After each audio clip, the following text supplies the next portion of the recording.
FPL Nymfria and welcome back to the home of FPL videos. Well, I'm not going to lie, that was a terrible game week for me. So I'll whiz through it really quickly. There's no point to go into specifics, especially with the double game week literally around the corner. Here's how I got on in game week 23. While selling Pope for McCarthy last week paid off, this week it most definitely did not. McCarthy got 1 point whilst Pope got 12 points for saving Vardy's penalty. I've not had much luck with my keepers this season, it has to be said. I sold Ryan for Pope when Ryan went on his run, and it looks like I could have just done the same with Pope. Either way, I'm likely stuck with McCarthy now until I wildcard, so that is what it is, I guess. My defence, after having a good few weeks, were back to less than convincing ways again. I can't seem to get a game week where all of my team does well. It either seems to be defence or the attack getting the points, and I'm sure it's that what's causing my problems in rank. Sionchu got 1 point for the second time in a row. Leicester need Ndidi back and fast. I feel like their whole shape is lost without him. Like Manchester City without Fernandinho or Chelsea without Kante, they just can't handle it. Lord Lundstrom apparently had a shocker. I haven't seen it yet, but just the 2 points from him. Are we going to have to reconsider Sionchu and Lundstrom as set and forget options? I really hope not. They've been brilliant this season, but they haven't been brilliant the last few weeks, and that is a bit worrying. Trent was my one shining light this week in defence. Yet another assist from him. He just keeps smashing it. Couple that with his clean sheet, he got me 10 very welcome points towards my team total. Midfield is where the majority of my points came from. Let's start with the negative, and KDB was definitely a negative. Just 2 points from him, despite City scoring 2 goals. In this case, it might have aided me as the captaincy was very spread out this week and a lot of people plumped on him, but still it feels like he should be getting something in those kinds of matches. Mane was also a disappointment. He's blanked 2 weeks in a row now. Granted, that has been up against Man United and Tottenham, but he does have arguably one hard and one easier defence in the double, so I'll need to take that into consideration when it comes to who to choose for my captaincy in the double game week. He got 3 points from his minutes played and clean sheet. Salah popped up with a late goal to seal Liverpool's victory over Manchester United. He probably helped save me from a massive red arrow too, to be honest. 7 points from him for his minutes played, clean sheet and a goal. My surprise of the week though was by far Traore. I was forced into my transfer this week due to injury, which I'll move on to in just a sec, so I ended up keeping Traore. With Dendoncker my only other mid and no trust in Rico O'Kelly, I played Traore and thank goodness I did. 2 assists, minutes played and 2 bonus points for 10 FPL points towards my team total makes him my highest scoring attacker this week. Wow, thanks Traore. Moving on to my forwards, and unlike last week, they were bad, like terrible. So I had Rashford, and with no faith in my bench as just mentioned, I used my 1 free transfer to move him out.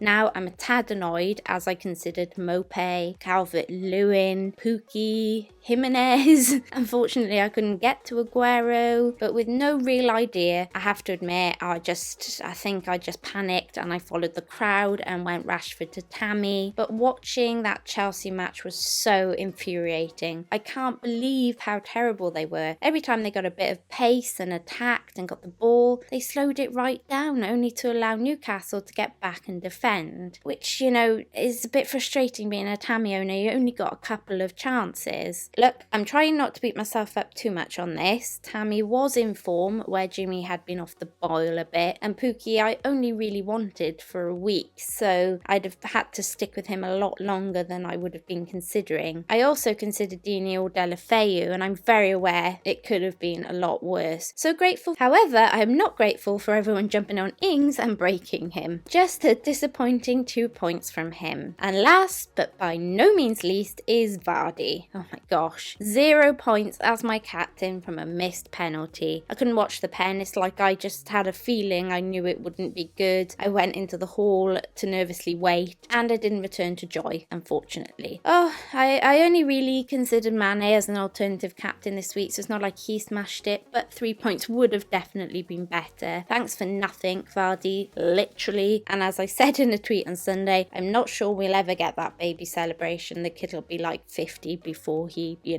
pulls it out the bag. That is, unless Ndidi, gets back soon and hopefully Vardy gets back to scoring ways. All of that means I got 40 points, resulting in another red arrow, leaving me on an OR of 304,984. That also means, since going for a double Liverpool attack in Mane and Salah, that it's had a negative effect on my team rather than a positive. Something to consider when the next double approaches. It's not always great to get on these assets early, unless you get lucky. Going double Liverpool defence the past 3 game weeks would have seen me with a green arrow and lots more cash in the bank. Hindsight is a beautiful thing, cause if I'd waited, I would have known that defence was the better place to put my money, or a cheeky punt on Firmino, and I may have been better off. Something to bear in mind. Looking ahead to double game week 24, and this is how I'm currently lining up. It's pretty much self-explanatory. As I've just explained, I have had 3 reds in a row since going with Salah and Mane early, so that can't be a coincidence. I did overlook the likes of Aguero to get Salah in earlier, where if I had held off now, as I explained, I might be considering Robson or Firmino. I suggest to anyone who's still deciding on their third pool asset, if at all to go with a third pool asset, to either go Firmino or double pool defence. They have matched my points 3 game weeks in a row now for a lot less cash. As soon as the double is over, I will likely be selling one of Salah or Mane to free up my cash. It would take some mighty convincing for me to make me change my mind on that. As for my transfers ahead of the double, I'm somewhere between selling Traore to Grealish. Difficult one that, as Traore has obviously just got 2 assists. However, I'm just not sure about him long term. He's a great player, provides loads of pace and gets loads of great stats, but I'm just not sure how many FPL points he's going to keep delivering. I might give him one more match just to see how he gets on against Liverpool, but it's difficult when that urge to go back to Grealish is so strong and having the cash in the bank is there. Switching up my bench is another option, and selling Rico or Kelly for a similar cheap alternative like Holgate, Williams or Cathcart, or just rolling to do a mini wildcard in game week 25. As for captain, I was sure I was placing my captaincy on Mane. However, his performance the past 2 games has made me reconsider. I will definitely be captaining one of my pool assets, but I'm torn right now as to if to go safe with Mane for sheer numbers or brave to go with Trent or Salah. So will I be triple captaining anyone this game week? I doubt it. A pool double is so rare and I wouldn't normally turn down this opportunity, to be honest. However, it just feels like I might pick the wrong captaincy choice. I'm hardly convinced on which to put the normal armband on now, let alone the triple armband, and other more clearer options might present themselves further down the line. You know me though, Nymfam, I get these mad notions, so make sure you are following me on Twitter and Instagram just in case I change my mind. I will update you there, and of course feel free to leave me any suggestions in the comments below, but at the moment the captaincy is on Mane and it isn't a triple. And lastly, moving on to the trending transfers this week, and there's not long to get these done if you're considering any, so let's take a look at how things could develop ahead of the double game week 24, and I expect only one team will dominate the transfers. Of the goalkeepers, Alisson and Foster are fighting it out to be the trendiest transfer in this week, with both goalkeepers being scooped up by over 43,000 managers. Gazaniga's the next most transferred in with over 22,000 purchases. The goalkeepers making way for the trendy goalkeepers are Schmeichel, Ryan and Patricio, and either one of them could be the trendiest out with over 20,000 sales apiece. In defence, Soyuncu is leading the defender sales. Over 51,000 managers have sold on the Leicester man after 2 blanks. Pereira is hot on his heels with over 42,000 managers jumping ship. Given the 2 Leicester players' price, it's obvious that the likely switch is for Liverpool defenders. Surprisingly though, Van Dijk is leading as the trendiest defender in this week with 90,000+ purchases, likely owing to his goal against United being fresh in people's memories. Trent is the next highest transferred in with over 71,000 purchases, and then Robertson and Gomez are battling it out with over 40,000 purchases each. Richarlison is the most transferred out midfielder so far, probably owing to his injury. 90,000+ managers have left the Everton man, whilst KDB is catching pace behind him on 81,000+ sales, probably to free up cash for Liverpool players. What we can see when we go to midfield is that double pool defence is where managers are placing their trust for the double game week, as Grealish leads the trendiest transfers in with over 130,000+ purchases. Salah is the next closest with over 129,000 buys. Mane is either too highly owned or flying a bit under the radar after Salah's form, or just too pricey as he battles it out with Traore for transfers in with over 70,000 managers getting on board. Up front, Rashford is by far the trendiest player to be sold on by FPL managers with over 32,000 sales. Tammy and Vardy are not even close to catching the United man with just over 120,000 sales. Aguero doesn't have a double, but he has caught the eye of FPL managers as he just leads the transfers in this week with 167,000+ purchases. Firmino is the next closest in with 159,000+ buys. And lastly, managers are still wanting to get on board of Ings with over 100,000 managers choosing the Southampton forward despite his blank last game week. And that's it, you guys. Thanks for watching. Please feel free to check out my sponsors, fantasyfootballfix.com. And before you go, don't forget to like, subscribe, and hit that notification bell. Until next time, Nymfria out. Enjoy the double.